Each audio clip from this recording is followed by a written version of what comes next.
Noi stiamo lavorando per poter aprire, ovvio che attendiamo da parte del governo centrale il via libera, però per quanto riguarda la Regione Veneto noi siamo disponibili e abbiamo fatto questo seminario questa mattina proprio per mettere giù anche dei protocolli per poter aprire in sicurezza anche per quanto riguarda appunto i rifugi alpini che ovviamente, come lei può ben comprendere, hanno delle esigenze diverse rispetto alla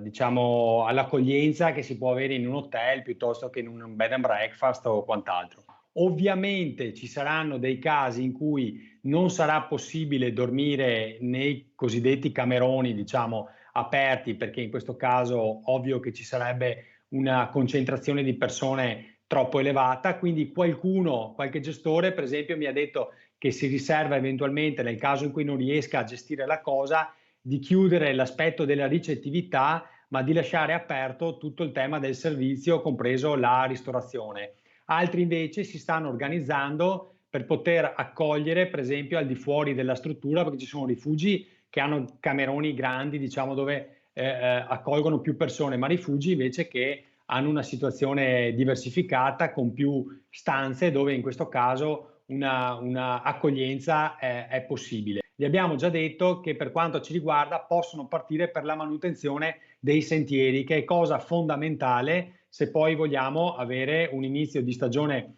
turistica, di accoglienza di turisti che siano di provenienza nazionale o internazionale. È ovvio che i sentieri devono essere a posto.